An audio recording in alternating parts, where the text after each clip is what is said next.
السلام عليكم ورحمة الله وبركاته. إن الحمد لله وكفى وسلام على عباده الذين اصطفى. أما بعد فأعوذ بالله من الشيطان الرجيم. بسم الله الرحمن الرحيم. ومن يتق الله يجعل له مخرجا ويرزقه من حيث لا يحتسب ومن يتوكل على الله فهو حسبه إن الله بالغ أمره قد جعل الله لكل شيء قدرا. وقال النبي عليه الصلاة والسلام: سبعة يظلهم الله في ظله يوم لا ظل إلا ظله. ومنهم رجل ذكر الله خاليا ففاضت عيناه أو كما قال النبي عليه الصلاة والسلام: إن الله وملائكته يصلون على النبي يا أيها الذين آمنوا صلوا عليه وسلموا تسليما. اللهم صل على محمد وعلى آل محمد كما صليت على إبراهيم وعلى آل إبراهيم إنك حميد مجيد. اللهم بارك على محمد وعلى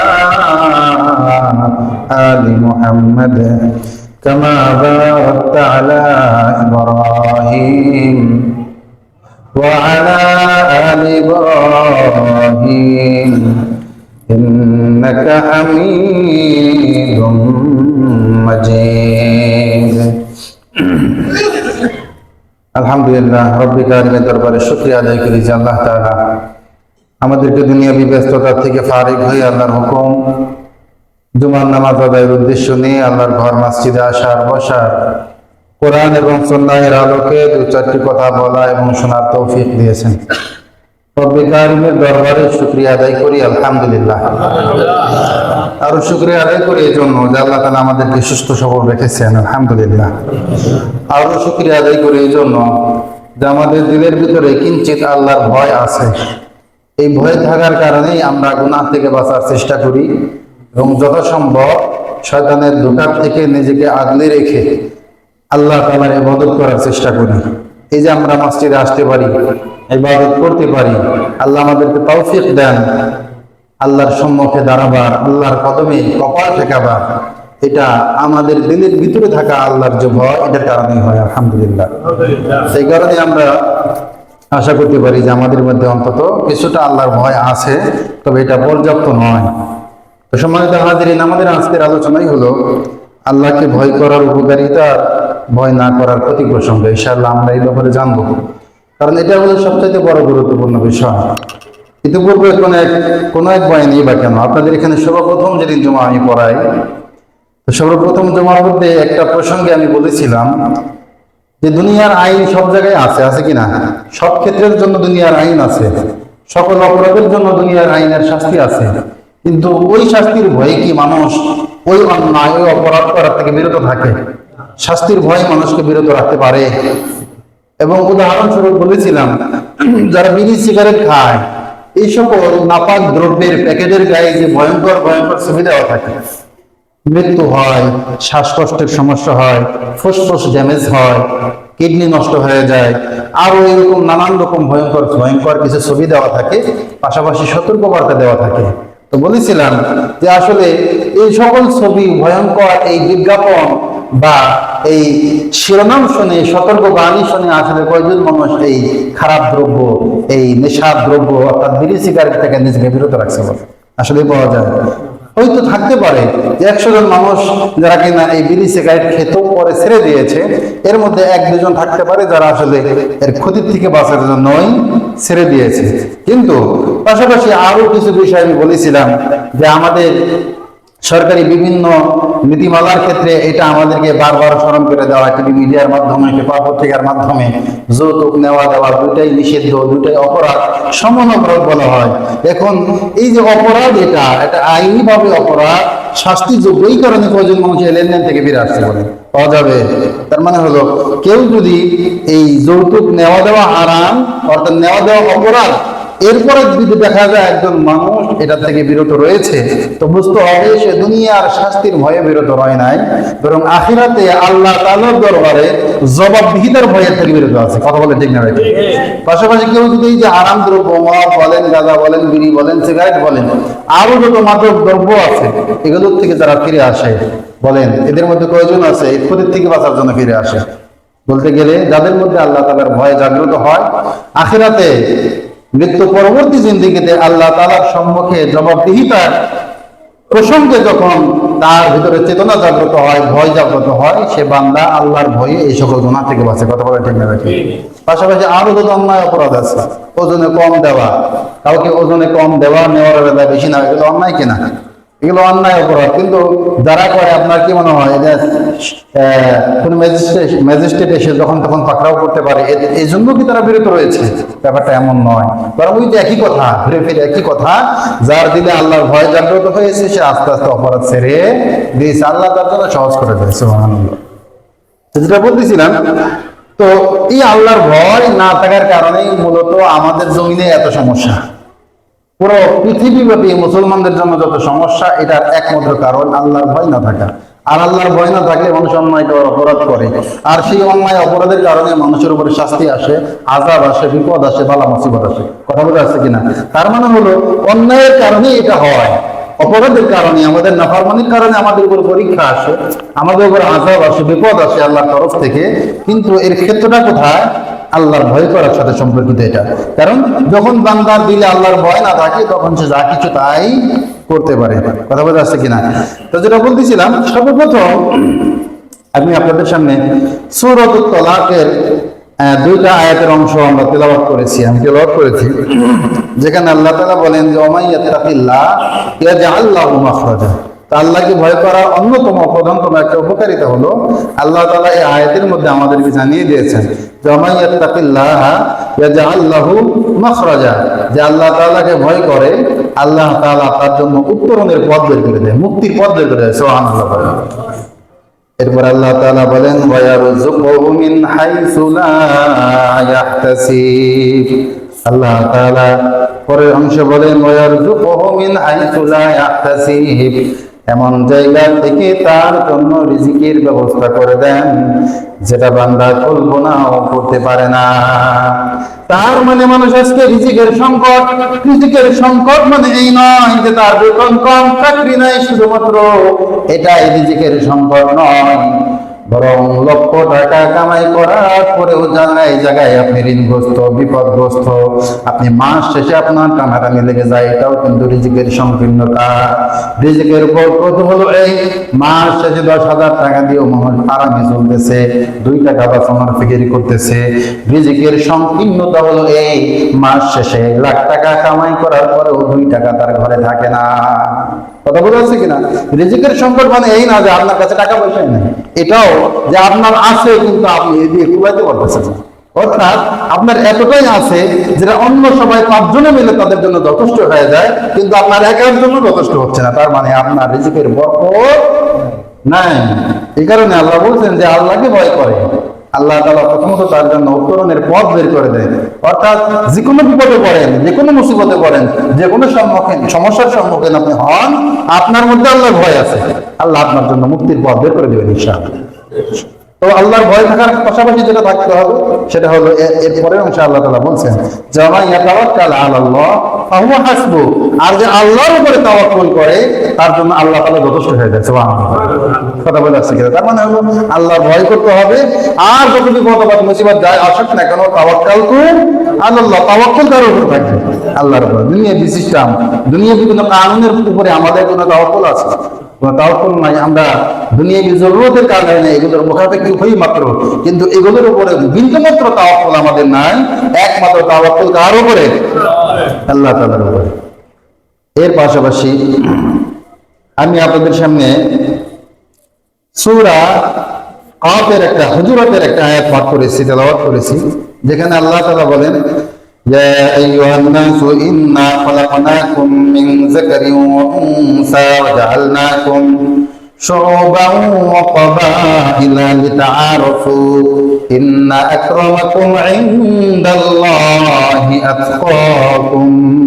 এই অংশটুকু আমাদের জন্য, আমাদের আলোচনার বিষয়বস্তু সেটা হলো যে দুনিয়া আমরা আসলে কাকে বেশি সম্মানিত মনে করি, কে সবথেকে বেশি সম্মানের অধিকারী নিজেকে মনে করে। দুনিয়ার নিয়ম অনুযায়ী যার টাকা বেশি তার সম্মান তত বেশি। কি বলেন আপনারা? একজন মানুষ ভয়ঙ্কর খারাপ, কিন্তু ভয়ঙ্কর খারাপই করেও তার টাকার পাহাড় আছে, এলাকাটা সম্মান আছে, তার সামনে তার অন্যায় তার অপরাধ নিয়ে তার সামনে মুখ খোলার হিম্মত কারো নাই। কারণ এই কারণে যত নেতারা আছে বলেন 100-র মধ্যে 5 জন বের করতে পারবেন ফ্রেশ মানুষ, ফ্রেশ, অন্যায় মুক্ত, অপরাধ মুক্ত, কারো হক নষ্ট করে নাই, দেশের হক জনগণের হক মেরে খায় না, একসাথে 5 জন বের করতে পারবেন। হয়তো কিছু আছে চেষ্টা করে কম খাওয়ার, কিন্তু খায় না, খাওয়াতে ভয় করে, এই জন্য এরকম কয়জন বের করতে পারবেন বলে। কথা বলতে আসছে কিনা? তো যেটা বলতেছিলাম আমি, যে আমরা দুনিয়ায় সম্মানিত বলে তাদেরকে জানি যাদের টাকা আছে, পয়সা আছে, সহায় সম্পদ আছে, দুনিয়াবি পাওয়ার আছে। কথা বলতে আসছে কিনা? দুনিয়াবি ক্ষমতা আছে, আমরা মনে করি তারা সবথেকে বেশি সম্মানিত। কথা বলতে আসছে কিনা? আর এই সকল সম্মানিত মানুষরা সবথেকে অসম্মানিত আর দুর্বল মনে করে আমাদের মতো হুজুরদেরকে। কথা বলতে আসছে কিনা? তাম দুনিয়ার মানুষ একজন আলেম, একজন হাফেজ কোরআনকে যদি অসম্মানিত করে, মূল্যায়ন না করে, বলেন তার কোনো 2 আনা লস আছে? কারণ আল্লাহ বলছেন ইন্না আক্রামাকুম ইনদাল্লাহি আতকাকুম, তোমাদের মধ্যে আল্লাহ তাআলার কাছে সবচেয়ে সম্মানিত মানুষ হলো যে কিনা আল্লাহকে বেশি ভয় করে। সুবহানাল্লাহ পড়ে। আর আল্লাহ তাআলা আরেক আয়াতের মধ্যে 22 পারার আরেক আয়াতের মধ্যে বলেই দিয়েছেন ইন্নামা ইয়াখশাল্লাহা মিন ইবাদিহিল উলামা। আল্লাহ তাআলা ওই আয়াতের মধ্যে বলেছেন যে ভয় সবচেয়ে বেশি উলামায়ে কেরাম আল্লাহকে করে। এই কারণে সবচেয়ে বড় বড় অপরাধীদের তালিকায় উলামায়ে কেরামদেরকে পাবেন না। কথা বলতে আসছে কিনা? সবচেয়ে বড় চোর, সবচেয়ে বড় ডাকাত, সবচেয়ে বড় ধর্ষক, সবচেয়ে বড় লুটপাটকারী, সবচেয়ে বড় পাচারকারী, সবচেয়ে মানুষকে ঠকানোওয়ালা, সবচেয়ে অন্যের হক আত্মসাৎ করনেওয়ালা, 1000 জনের তালিকা বের করেন, 10 জন আলিম পাবেন না, 10 জন ইসলামপন্থী মানুষ পাবেন না, 10 জন এমনদেরকে পাবেন না যারা ইসলামকে প্র্যাকটিস করে কিন্তু তারা আলিম না। কথা বলে ঠিক না? কথা বলতে আসছে কিনা? কারণ কি? ওই যে বললাম, যারা আল্লাহকে ভয় করে আল্লাহ তাআলা তাদের জন্য উত্তরণের ব্যবস্থা করে দেন, গুনাহ থেকে বাঁচার তৌফিক দিয়ে দেন। পাশাপাশি তো বলেই দিয়েছেন যে আল্লাহকে বেশি ভয় করে আল্লাহর কাছে সেই হলো সবচেয়ে বেশি সম্মানিত। আপনি মনে করতে পারেন আমি তো সম্মানিত ব্যক্তি, আমাকে তো দুনিয়ার মানুষ সম্মান করে, আপনার এটাও বোঝা উচিত মানুষ আপনাকে কেন সম্মান করে। কথা বলে আসছে কিনা? মনে রাখবেন, সম্মান করতে পারেন আপনি। একজন মানুষ সম্মান করার ধরন হলো 2 রকম। একটা হলো এই যে সবচেয়ে উঁচু শ্রেণীর মানুষ যারা সমাজে বসবাস করে তাদেরকে সম্মান করে না, এরকম মানুষকে পাওয়া যায়। কথা বলতে আসছে কিনা? অর্থাৎ তাদেরকে সবাই সম্মান করে। এখন আপনি আপনার সমাজের উঁচু শ্রেণী, বড় বড় বাড়িওয়ালা, বড় বড় ক্ষমতাওয়ালা, বড় বড় নেতাওয়ালা, বড় বড় টাকাওয়ালাদেরকে ভালো সম্মান করেন, কিন্তু অর্থাৎ তাদের দেখা হলে আপনি নিজের দিকে সালাম দেওয়ার চেষ্টা করেন, ভাই কেমন আছেন, তার সাথে হ্যান্ডশেক করে 2 মিনিট সময় ব্যয় করাটাকে নিজের সৌভাগ্যের কারণ মনে করেন। আছে না নাই বলেন? হচ্ছে কিনা এমনটা?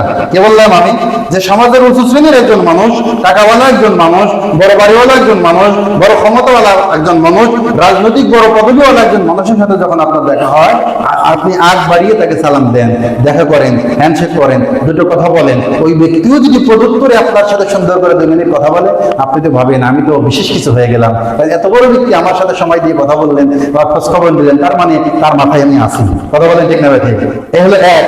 ঠিক এর উল্টা চরিত্র হলো সমাজের একজন সবচেয়ে নিম্ন, দরিদ্র, এবং নিচু শ্রেণী বলতে কাদেরকে বলে? টাকাওয়ালারা, গরিবদেরকে বলে আর কি, কথা বলেন না? ওদের বসায় যারা নিচু শ্রেণী আর কি।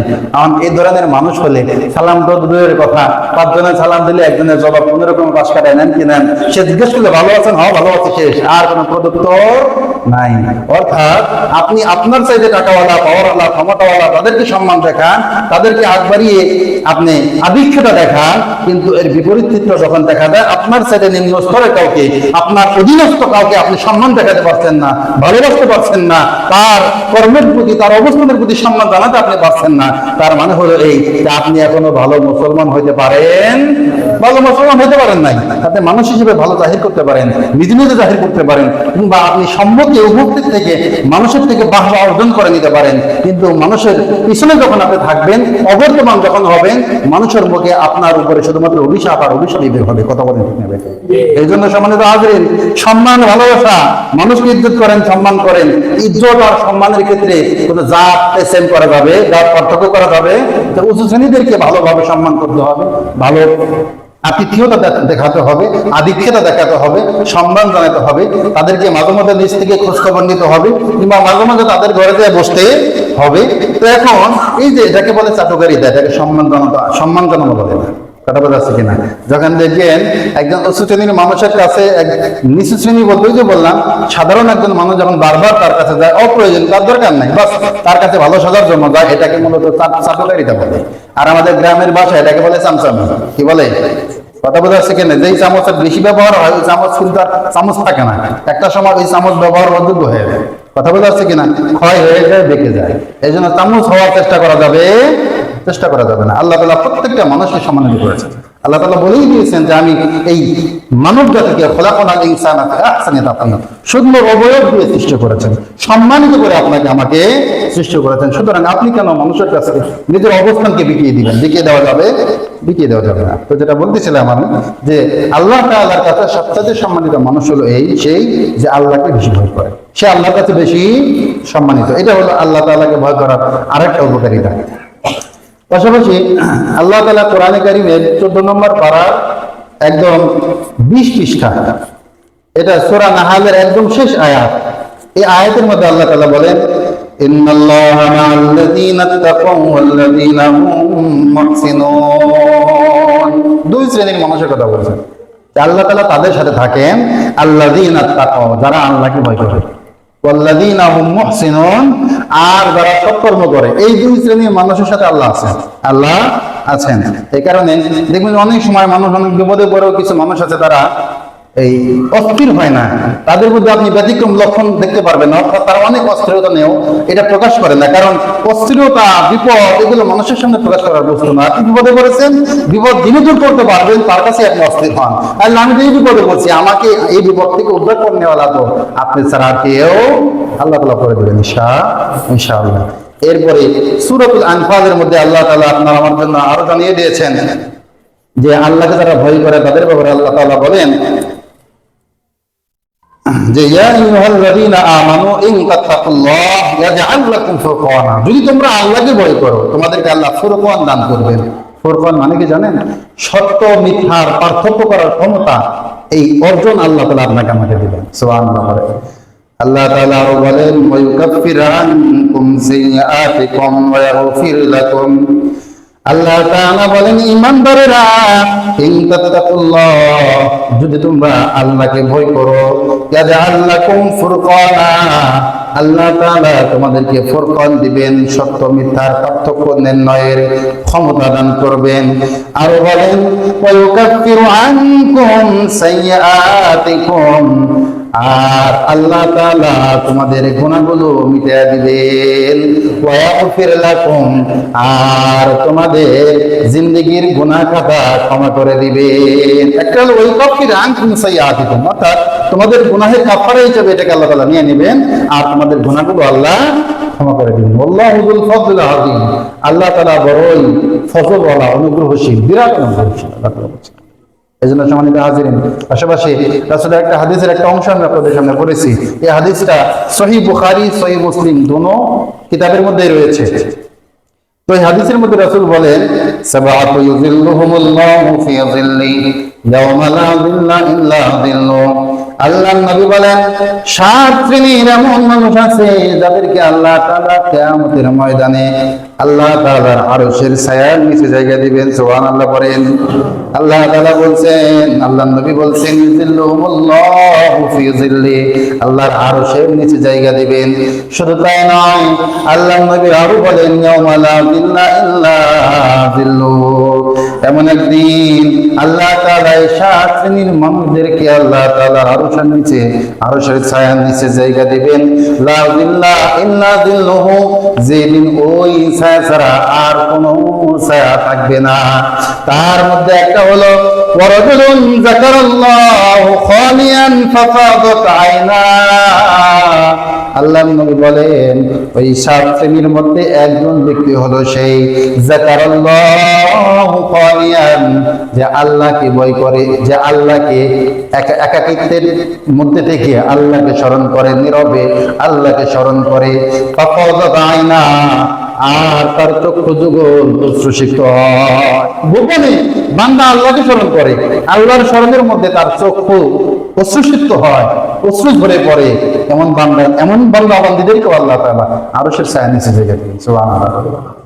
এই হাদিসের ব্যাখ্যা বলতে গেলে পুরাটাই তাকওয়ার সাথে সম্পর্কিত।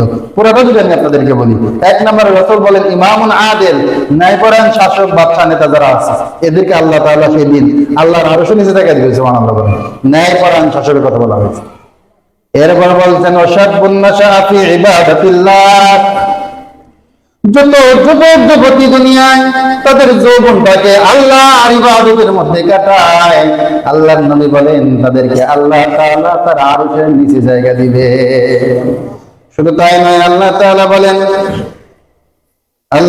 আরো বলেন এমন দুইজন ব্যক্তি ওয়ারাজুলানি তাহাব্বা ফিল্লাহি ইজতামা আলাইহি ওয়া তাফাররাকা আলাইহি। নবী বলেন এমন দুইজন ব্যক্তিকেও আল্লাহ তাআলা তার আরশের ছায়ার নিচে জায়গা দিবেন, যারা পরস্পর মহব্বত করছে, আল্লাহ তাআলার জন্য একত্রিত হয়েছে। আবার যখন বিচ্ছেদ হয়েছে তাদের মধ্যে, এই বিচ্ছেদটাও আল্লাহ তাআলার জন্য হয়। অর্থাৎ আপনি আল্লাহর মহব্বতে কারোর সাথে সম্পর্ক তৈরি করেছেন, ভেবেছেন এমন ব্যক্তির সাথে মিশার কারণে, এমন ব্যক্তির সাথে সম্পর্ক করলে দ্বীন সম্পর্কে জানতে পারবো, কোরআন হাদিস সম্পর্কে জানতে পারবো, আখিরাত সম্পর্কে জানতে পারবো। এগুলো জানার মাধ্যমে আমল করার দ্বারা আল্লাহর প্রিয় হইতে পারবো। আপনি আল্লাহর মহব্বতে কারোর সাথে সম্পর্ক জুড়েছেন। আবার এমন কখনো কখনো হয়, আপনি দেখেন আপনার এমন একজন মানুষের সাথে সম্পর্ক, যার সাথে সম্পর্ক থাকার কারণে তার অনেকগুলো বদ স্বভাব, খারাপ স্বভাব রয়েছে। তার সাথে আপনার সম্পর্ক থাকার কারণে ওই বদ স্বভাব, খারাপ স্বভাবগুলো আস্তে আস্তে আপনার মধ্যে আসছে। অর্থাৎ আপনিও তার দেখে দেখে যে আপনার মধ্যে গুনাহের একটা অবস্থা তৈরি হয়ে যাচ্ছে। এই সময় আপনি তার সাথে সম্পর্ক ছিন্ন করলেন একমাত্র আল্লাহর জন্য। সুতরাং যেই বান্দাদের সম্পর্ক কারোর সাথে জোড়া হবে আল্লাহর জন্য, কারোর সাথে সম্পর্ক ছিন্ন করা আল্লাহর জন্য হবে, এমন বান্দাদেরকেও আল্লাহর নবী বলেন আল্লাহ তাআলা কাল কিয়ামতের ময়দানে আরশের ছায়ায় জায়গা দিবেন। সুবহানাল্লাহ বলেন। এরপরে আল্লাহর নবী বলেন আরো এক শ্রেণীর মানুষ আছে, ওয়ারাজুলুন কলবুহু মুআল্লাকুন বিল মসজিদ, এমন বান্দা তারা তাদের হৃদয়টা সবসময় মসজিদের সাথে লাগানো থাকে। ইদা খরাজা মিনহু হাত্তা ইয়াউদা ইলাইহি, যখনই তারা মসজিদ থেকে বের হয় আবার ফেরত আসার অপেক্ষা করে। সুবহানাল্লাহ। এমন মানুষ সব মসজিদেই দিছে না আছে, আলহামদুলিল্লাহ। কথা বলে আছে কিনা? এমন মানুষ আপনারা আছেন কিনা? এমন মসজিদে যারা তাহাজ্জুদ নামাজ পড়ে, এদের দিলটা মসজিদের সাথে লাগানো থাকে। দেখবেন শরীর খারাপ, ভালো লাগতেছে না, তারপর এসে নামাজটা পড়ে যায়। মসজিদ থেকে বের হয়ে যাওয়ার পরে কোনো কাজ করবে, কোনো কাজ সামনে আসছে, ওই কাজ সামনে আসার পরে কাজ করার আগে তাদের ফিকির থাকে এখন যে এই জায়গায় যাবো, আসরের নামাজ তো আছে কিনা? এরকম আমরা বলেন। এবং কি এলাকার মসজিদে নামাজ নাও পড়তে পারলে তারা প্ল্যান করে এখান থেকে যে ওখানে আমরা যাবো, তাহলে ওখান থেকে একটা ব্রেক দিয়ে আমরা জোহরের নামাজ ওখানে করে নেব। এমন মানুষ আছে না নাই? ওনারা যাদের কলম, যাদের দিল মসজিদের সাথে লাগানো থাকে, মসজিদ থেকে বের হওয়ার পরে আবার মসজিদে আসার জন্য উতলাপ থাকে, অপেক্ষমান থাকে, এমন দিলওয়ালা মানুষদেরকে আল্লাহ তাআলা তার ছায়ার নিচে জায়গা দিয়েছে। সুবহানাল্লাহ। আল্লাহর নবী বলেন আরো একজন ব্যক্তি আছে, ওয়ারাজুলুন দাআতহু ইমরাআতু যাতু হাসবিন ওয়া জামালিন, এমন ব্যক্তি সে যাকে একজন উচ্চ বংশীয় সুন্দরী নারী তাকে কুকর্মের জন্য আহ্বান করেছে, উচ্চ বংশের আবার সুন্দরী, তাকে বলেছে একাকিত্বের মধ্যে তাকে ডেকেছে তার কামনা বাসনা করার জন্য। কিন্তু এমন সময় এত বড় সুযোগ পাওয়ার পরেও বান্দা তখন বলে যায় ফাকালা ইন্নী আখাফুল্লাহ, সে বলে দেয় আমি আমার আল্লাহকে ভয় করি। সুবহানাল্লাহ বলেন। এইটা বড় হিম্মতের দরকার, হিম্মতের কাজ। বড় ঈমান ওয়ালা মানুষ ছাড়া এটা পারে না। উচ্চ বংশীয় সুন্দরী নারী তো দূর কি বাত, নিচ বংশীয় অসুন্দরী একজন নারীও যদি একজন পুরুষকে কুকর্মের সুযোগ দেয়, থেকে আহ্বান করে, কয়জন পুরুষ আছে সেই গোপনে আল্লাহকে ভয় করে ফিরে আসে? কথা বলে ঠিক না ভাই? কয়জন মানুষ আছে এরকম বলে? ভয় সেটা নয় যেটা আপনি মানুষের সামনে দেখান আমি আল্লাহকে ভয় করি, সে ভয় হলো সেটা যেটা আপনি গোপনেও আল্লাহকে ভয় করেন, গোপনেও আল্লাহকে ভয় করেন, এবং সেই ভয় আপনাকে আল্লাহ তাআলা তার গুনাহ থেকে বাঁচায়। আল্লাহ বান্দা কি করে? গুনাহ থেকে বাঁচায়। সুবহানাল্লাহ। এরপরে আর একজন বান্দার ব্যাপারে রাসূল বলেন ওয়ারাজুলুন তাসাদ্দাকা, এই ব্যক্তি দান করে এমন ভাবে হাত্তা লা তাআলামু শিমালুহু মা তুনফিকু ইয়ামিনুহু, বান্দা এমন ভাবে দান করে তার বাম হাতটাও জানে না ডান হাত কি খরচ করে। সুবহানাল্লাহ করে। কথা বলা যাচ্ছে কিনা? তার মানে এই হাদিসের মধ্যে গোপনে দান করার কথা বলা হয়। যারা গোপনে দান করে, এমন ভাবে দান করে, মানুষ জানে তো দূরের কথা, ডান হাত দিয়ে দিছে বাম হাতও জানা হয়, এরকম দান করলে আমরা পাই না। এমন হয়েছে একবার মসজিদের নয়ন গল্পে এক ব্যক্তি মোটা অঙ্কের একটা টাকা আমার হাতে দিয়েছেন, বলছে হুজুর আপনি শুধু ফান্ডে জমাই করে দিবেন, আমার ব্যাপারে কিছুই বলতে পারবেন না, কে টাকা দিয়েছে, আপনি দোয়া করেন কিন্তু আমার নামও নিতে পারবেন না। সুবহানাল্লাহ। কথা বলতে আসছি কিনা? এই জন্য বেশি উপলক্ষ নিয়ে খালি হুজুরের কাছে দোয়া চান আপনার, এটা ভালো না। কথা বলছেন, দাওয়াত দিয়ে খাওয়ায় দোয়া চান, ব্যাপারটা কেমন হয়ে গেল না? আপনি চিন্তা করেন। সেটা বলতেছিলাম, খাওয়াইলেন একবারে দোয়া করা, মানে ব্যাপারটা হয়ে গেল খাওয়াইছে আমি দোয়া করতে হবে, মানে খাওয়ার বিনিময়ে দোয়া, হাদিয়ার বিনিময়ে দোয়া। আপনারা এই সংস্কৃতি থেকে বের হয়ে আসেন, এগুলো জরুরি না। কথা বলা যাচ্ছে না? আমি বারবার বলেছি আপনাদেরকে যে দোয়ার সাথে খাওয়ার সম্পর্ক, অন্তত আমি যতদিন আছি আপনি দোয়া খাওয়া ছাড়া শুধু দোয়া পাবেন, আমি আরো খালের থেকে বেশি দোয়া করবো ইনশাআল্লাহ, দিল থেকে বলছি। আরো যারা আসে তাদেরকে খাওয়াই না। তো আমাদের যদি কখনো মনে করেন দাওয়াত খাওয়া দুটোই সুন্নাত, আমল আমরা করি আলহামদুলিল্লাহ, ঠিক আছে। হয়তো আমাদের সামর্থ্যের ঘাটতির কারণে আপনারা ব্যাপকভাবেই করেন, আমরা অত ব্যাপকভাবে হয়তো বা পারি না, কিন্তু নিয়ত আছে আলহামদুলিল্লাহ। তো যেটা বলতেছিলাম যে খাওয়ার সাথে দোয়ার সম্পর্ক নেই। দোয়া তো দোয়া যখন তখন চান, আপনি আপনার বাবার কথা মনে পড়ছে, মায়ের কথা মনে পড়ছে, দোয়া চান, যদি একটু দোয়া করে দিন, আপনি নিজে দোয়া করেন, আপনার তো সবার আগে কাজে লাগবে। কথা বলা যাচ্ছে কিনা? তারপরে আমাদের কাছে দোয়া চান, ফজরে আসরে আমরা সংক্ষিপ্ত আকারে দোয়া করি একটু, তখন আমরা আপনার জন্য দোয়া করবো ইনশাআল্লাহ। কথা বলা যাচ্ছে কিনা? এবং এই খাওয়ানোর পরে দোয়া আর খাওয়ানো ছাড়া দোয়া এর মধ্যে তফাৎ আছে? রাসূল বলছেন নাকি আপনাদেরকে? বলেন। বিশেষ করে ওহিই পাইছেন স্বপ্নের মারফতে, না পান তাহলে এই কাজ করবেন না ইনশাআল্লাহ। মানুষ মারা গেছে, আপনার আব্বা মারা গেছে, বছর ঘুরে আসছে, আপনি দোয়া চান, আবার সেই বছর সে পালনই তো করলেন আর কি, জন্মদিন আর মৃত্যুদিন পালনের মতো হয়ে গেল না? এই কারণে এটার সাথে খাওয়ার সম্পর্ক, আপনার খাওয়াই যেমন চাইছে একদিন খাওয়ান, সমস্যা নেই, খাবো আমরা, হালাল থেকে খাওয়াই ইনশাআল্লাহ। আপনার হালাল কামাই না, হারামও যদি খাওয়ান তাও আমরা খাবো, যদি আপনার ব্যাপার আমার এই ধারণা না থাকে যে আপনি আসলেই আপনি হারাম ইনকাম করেন। কথা বলা যাচ্ছে কিনা? মনে রাখবেন রাসূল বলছেন মুমিনের প্রতি ধারণা করবে, এটা মুমিনের জন্য জরুরি। কথা বলা যাচ্ছে কিনা? এই কারণে কোনো মুমিন যখন আপনাকে দাওয়াত করেছে, আপনি ধরেই নিবেন যে সে আমাকে হালাল ভাই খাওয়াবে, কারণ একজন মুমিন তার মুমিন ভাইকে হারাম খাওয়াতে পারে না। তবে এমন ব্যক্তি আপনাকে দাওয়াত দিয়েছে যার ব্যাপারে আপনি জানেন, যার কামাইয়ের মধ্যে হালাল হারামের মিশ্রণ রয়েছে। কথা বলা যাচ্ছে কিনা?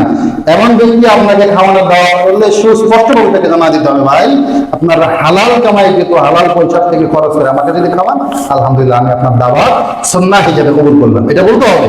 কথা বলে সে যেই হোক, যত বড় হোক যত ছোট হোক, যেই সাইজের হোক না কেন। কথা বলা যাচ্ছে কিনা?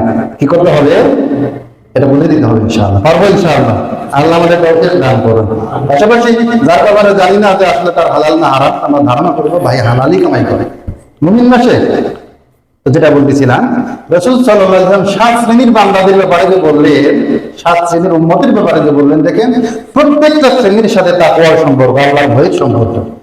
আল্লাহর ভয় ওই নেতাদের মধ্যে, ওই নেতারাই ইনসাফ করতে পারে, ন্যায়পরায়ণতা অবলম্বন করতে পারে, তাদের মধ্যে আল্লাহর ভয় আছে। ওই যুবক, ওই যুবতী, তারাই যেমন তাদের জোয়ানি শক্তিকে আল্লাহর ইবাদতে কাটাইতে পারে, যাদের মধ্যে আল্লাহর ভয় থাকে। ওই ব্যক্তির হৃদয় মস্তিষ্কে ছোট লাগবে, যার দিলের মধ্যে আল্লাহর ভয় আছে, কথা বলে ঠিক না? ওই ব্যক্তি একাকিত্বে নীরবে নিঃশব্দে আল্লাহ তাআলা স্মরণ করতে পারে, চোখের উৎস ফেলতে পারে, যার মধ্যে আল্লাহ ভয় আছে। ওই দুই ব্যক্তি আল্লাহর জন্য মহব্বত করে এবং আল্লাহর জন্য ছিন্ন হয়, যাদের মধ্যে আল্লাহর ভয় আছে। মহব্বত আল্লাহর জন্য, সম্পর্ক ছিন্ন কার জন্য? আল্লাহ তাআলার জন্য।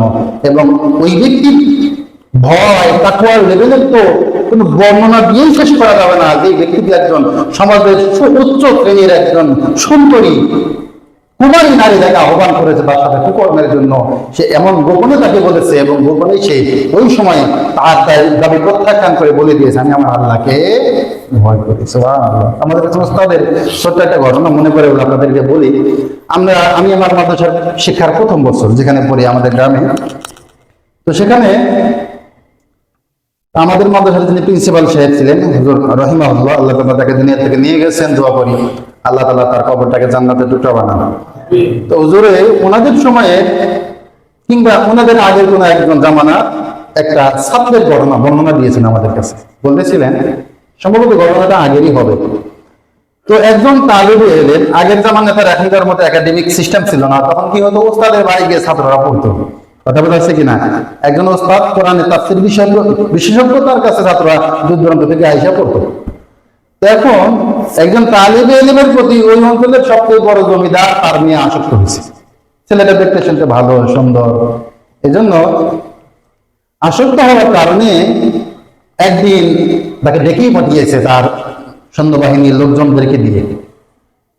ডেকে নেওয়ার পরে মেয়েটি তাকে বলতেছে, যুবক তোমাকে আমার বড়ই ভালো লাগে। এখন দরজা লাগিয়ে দিয়ে বলে, এখন আমার চাহিদা পূরণ না করলে তোমার মুক্তি নেই। ছেলেটি চিৎকার চেঁচামেচি না করে বুদ্ধি খাটিয়ে মেয়েটিকে বলে, ঠিক আছে আমি আপনার প্রস্তাবে রাজি আছি, তবে আমার একটু জরুরতের চাপ দিয়েছে। কিসের চাপ? জরুরতের চাপ দিয়েছে, আমাকে একটু টয়লেট ব্যবহারের অনুমতি দেন। বলে ঠিক আছে, যাও যাও টয়লেট ব্যবহার করে আস। এইবার ছেলেটি বাথরুমের ভিতরে ঢুকে, বাথরুম মূলত ঢোকার কোনো জরুরত ছিল না, বাথরুমের তলায় থাকা ময়লাগুলো হাত দিয়ে উঠিয়ে উঠিয়ে নিজের গায়ে মেখেছে। আল্লাহু আকবার। এই নোংরা ময়লা গায়ে মেখে মেয়েটির সামনে এসেছে। এইবার বলে, যদি এখন আপনার হয় আপনি চাহিদা মেটাইতে পারেন। ভয়ঙ্কর দুর্গন্ধ আর আবর্জনা তার গায়ের সাথে লেগে থাকার কারণে দূর দূর করে তাকে দাঁড়িয়ে দিয়েছে।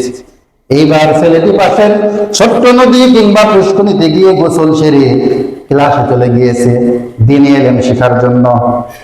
ক্লাসে ঢোকার পরে উস্তাদ যখন আসছেন, আসার পরে বলতেছে, এই কেমন যেন একটা নতুন সুন্দর সুঘ্রাণ আমি পাইতেছি, বলতো কে এত উন্নত মানের আতর গায়ে মেখে আসতেছে।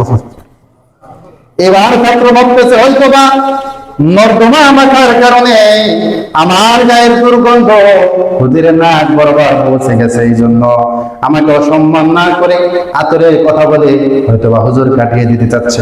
একবার বলে, দুইবার বলে, কিছুই বলে না।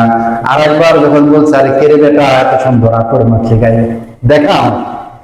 এবার ছেলেটা দাঁড়ায় হুজুরের হাত ধরছে, কান্না করে দিচ্ছে, হুজুর আমার ভুলে গেছে, মাফ করে দেন, আমি আমার গায়ে দুর্গন্ধ নর্দমা মাখছিলাম, এই কারণে আমি আবার গোসল করছি, হয়তো আমার পাক শাখাটা ভালো হয় নাই, আমি ভালো পরিষ্কার হতে পারি নাই, এই কারণে আমার গায়ে থেকে দুর্গন্ধ পাইছে, দুর্গন্ধ বের হয়েছে, আপনি কষ্ট পেয়েছেন, আমার ছাত্র ভাইয়েরা কষ্ট পেয়েছে, আমাকে মাফ করে দেন। বলেন, আরে বেটা আসলে আমি ঘ্রাণ দিয়েছি, সুঘ্রাণ, বলো তোমার ঘটনা কি? তখন বলে, হুজুর এই হলো ঘটনা, এই জন্য আমি তার এই কুলক্ষণ, তার এই কুবাসনার থেকে নিজেকে বাঁচানোর জন্য আমার আর কোনো উপায় ছিল না, এই জন্য আমি বাথরুমের নর্দমা ময়লা নিজের গায়ে দিকে তার থেকে নিজেকে বাঁচাই। এইবার উস্তাদ আর ছাত্রটাকে জোরে বলছে, এই জন্য এত বড় পরীক্ষায় তুই উত্তীর্ণ হয়েছিস, এই কারণে আল্লাহ তাআলা তোর গায়ের থেকে এরকম জান্নাতি সুবাস বের করে দিয়েছে। আল্লাহর ভয় সকল উত্তরণের পথ, সকল বিপদ এবং মুসিবত বলেন, এগুলো থেকে উত্তরণের উপায় পথ লিখা, যার মধ্যে আছে সেই বসতে পারবে। যত নেতা ফেতা যাই কিছু বলেন না কেন, যার মধ্যে ভয় আছে সেই বসতে পারে। যদি বলেন তাহলে অধিকাংশ তো দেখি যে মানুষের হক নষ্ট করে, দেশের হক নষ্ট করে, পাচার করে, তাহলে বুঝবেন অধিকাংশের মধ্যে আল্লাহর ভয় নেই। কথা বলে আসছে কিনা? আর আমাদের দুর্ভাগ্য এই জন্য যে আমরা বারবার যাদের মধ্যে আল্লাহর ভয় নাই তাদেরকেই আমাদের ক্ষমতার দায়িত্ব তুলে দিই। কথা বলে ঠিক না বেটা? কথা বোঝা যাচ্ছে না? এই জন্য ভয় করার জন্য শুধুমাত্র হুজুর হওয়া জরুরি না, হুজুর মানেই সে ভয় করে, এটাও ধারণা ভুল। কথা বোঝা যাচ্ছে কিনা? এ কারণে মনে রাখবেন, এক শ্রেণীর জাহান্নামী আমাদের লেবাসধারীরাও হবে, যারা কিনা তাদের এই লেবাসটাকে, তাদের এই এলেমটাকে দুনিয়ার জন্য তারা কি করেছে, দুনিয়া কামাই করার জন্য তারা এটাকে খরচ করেছে, ব্যয় করেছে। কথা বোঝা যাচ্ছে কিনা? এই জন্য ভাই আল্লাহর ভয় রাখতে হবে আপনারা। সে আল্লাহর ভয় নিজের মধ্যে রাখা ফরজ, নিজের সন্তানদেরকেও তাকওয়ার শিক্ষা দেওয়া ফরজ। কথা বোঝা যাচ্ছে কিনা? এই জন্য আমরা আমাদের দিলের মধ্যে আল্লাহর প্রতি ভয় রাখবো ইনশাআল্লাহ। আল্লাহ তাআলা আপনাকে, আমাকে, আমাদের সকলকে তৌফিক দান করুন। ছোট্ট একটা ঘটনা আপনাদেরকে শুধুমাত্র 2 মিনিটে বলবো, এই প্রসঙ্গে আমরা আরো একদিন আলোচনা করবো ইনশাআল্লাহ। রজব মাস আসতে তো আরো বাকি আছে ইনশাআল্লাহ। তো এই ঘটনাটা আপনারা অনেকেই শুনছেন, সহিহ হাদিসের ঘটনা, মুসলিম শরীফের হাদিসে আছে, আর একটা কিতাবের মধ্যে আছে, হাদিসের সনদ সহিহ। 3 ব্যক্তির ঘটনা আপনারা শুনছেন কিনা, যে 3 ব্যক্তি কোথাও যাচ্ছিল অন্ধকার পথে, এমন সময় ঝড় তুফান শুরু হয়ে গেলে তারা একটা পাহাড়ের গুহার মধ্যে ঢুকায়। পরবর্তীতে একটা বড় পাথর এসে সেই গুহার মুখ আটকে দেয়। পড়ছিলেন, শুনছিলেন আপনারা? এটা কিন্তু সমাজের ঘটনা নয়, রাসূল হাদিসে রাসূলের পবিত্র জবান দিয়ে নিচে বলছে সুবহানাল্লাহ। তাহলে দেখেন, এই যে আমি প্রথমে একটা বললাম আপনাদের সামনে, ওয়াইয়াত্তাকিল্লাহ ইয়াজআল্লাহু মাখরাজা, যে আল্লাহকে ভয় করে আল্লাহ তাআলা তার জন্য উত্তরণের পথ করে দেয় না? ওই 3 ব্যক্তি, 3টা ঘটনা আছে। এখন যখন কোনোভাবেই তারা এই পাথরটাকে ঠেলে সরাতে পারছে না, তারা যখন বুঝেই গিয়েছে যে আসলে এই পাথরে আমাদের মধ্যে 3 জন কেন 30 জন হলেও ঠেলে সরানো সম্ভব, এবার কিন্তু বুদ্ধি দিল, প্রিয় ভাইয়েরা, এখন আমরা একটা কাজ করতে পারি, সেটা হলো আমরা প্রত্যেকে, আমাদের যদি এমন কিছু ভালো আমল থাকে যেটা আমরা একমাত্র আল্লাহর জন্য করছি, সুবহানাল্লাহ করে, আমরা ওই আমলের কথা স্মরণ করে, আমলের কথা উল্লেখ করে আল্লাহ তাআলার কাছে মাফ চাই। এর মধ্যে একদম 2 জনের ঘটনা আমি শুধু বলে দিই, বাকিটা বলবো না আজকে, সময় কম। এর মধ্যে একজন বলছে, আয় আল্লাহ, একজন নারী আমার কাছে অভাবের কারণে হাত পেতেছিল, মূলত আমি তাকে আগের থেকে চাইতাম, কিন্তু সে আমাকে কখনো প্রশ্রয় দেয় নাই। মূলত এখানে ঘটনাটা হলো, তার ওই নারীটা তার খালাতো বা চাচাতো বোন ছিল সম্পর্কে, এখন তাকে প্রশ্রয় দেয় না এই খারাপ কাজে। পরবর্তীতে সেই নারী অত্যাধিক বিপদগ্রস্ত হওয়ার কারণে তার কাছে যখন হাত পাতে, সে তখন এই শব্দ করে যে আমি তোমাকে টাকা পয়সা দিব, কিন্তু আমার কামনা পূরণ করতে হবে। পরবর্তীতে সে প্রাথমিক অবস্থা রাজি হয় এবং ঠিক জেনা ব্যভিচারের একেবারে চূড়ান্ত সময় বর্তমানে শুরু করে দেবে, এমন মুহূর্তে শুধুমাত্র এই মেয়েটা বলছে আল্লাহকে ভয় করো। তাকে ভয় করো, এই শব্দ তার দিলের ভিতরে ঢুকে গেছে, আল্লাহকে ভয় করো। ওই মুহূর্তে সে নিজেকে জেনা ব্যভিচারের গুনাহ থেকে ফিরে আসছে, সুবহানাল্লাহ। সে বলছে, আল্লাহ, এই কাজটা, এই জঘন্য অপরাধ থেকে আমি আমার নিজেকে নিজের সাথে যুদ্ধ করে ফিরিয়ে এনেছি, এটা যদি আপনার ভয়ে করে থাকি, আপনি আমাকে আজকে আমাদের এই বিপদ থেকে মুক্তি দান করেন, সুবহানাল্লাহ। এটা তো এক ঘটনা। আরেক ঘটনা হলো এই যে এক ব্যক্তির কাছে দিন মজদুর ছিল, মজদুর আছে না, দিন মজদুর খাটে, দিন ধরে খাটে, বিকেলে পারিশ্রমিক নিয়ে যায়। সে বলতেছে, আমার কাছে এমন একজন মজদুর ছিল, অনেকে কাজ করছে, তার মধ্যে একজন তার পারিশ্রমিক না নিয়ে চলে গেছে, আমি আর তাকে খুঁজে পাইনি। পরবর্তীতে আমি তার সেই পারিশ্রমিকটাকে, একদিনের পারিশ্রমিকটাকে আমি আস্তে আস্তে খাটাইছি। কথা বলা আছে কিনা? উন্নয়ন কল্পে খাটাইছি, স্বতন্ত্রভাবে, আলাদাভাবে। কাটানোর পরে আস্তে আস্তে আমি মনে করেন যে আপনার কাছে সে 500 টাকায় পায় বর্তমান বাবার, বা 700 টাকা। উনি এটাকে এমন ভাবে খাটাইছে, প্রথমে 2টা মুরগি কিনছে বলেন, যেভাবে হোক আস্তে আস্তে বড় করতে করতে করতে করতে 5-10 বছর চলে গেছে কিনা, এর মধ্যে এটা দিয়ে একটা মাঠ ভর্তি করে ছাগলের পাল হয়ে গেছে। অনেক বছর পরে এই পাওনাদার আসছে তার কাছে, বলে, আমাকে চিনতে পেরেছেন? এত বছর আগে আপনার বাড়িতে কাজ করেছিলাম, একদিনের পারিশ্রমিক না নিয়ে আমি চলে গিয়েছিলাম, আজকে আমি এসেছি আমার পাওনা নেওয়ার জন্য, আপনি আমাকে আমার পাওনা দিয়ে দেন। তখন সে বাংলার হাত ধরে নিয়ে গেছে সেই ময়দানের সামনে, যে মাঠ ভরা গরু ছাগল দিয়ে ভরা, সুবহানাল্লাহ বলেন। সে বলতেছে, এই হলো তোমার সে পারিশ্রমিক, তুমি নিয়ে যাও, সুবহানাল্লাহ।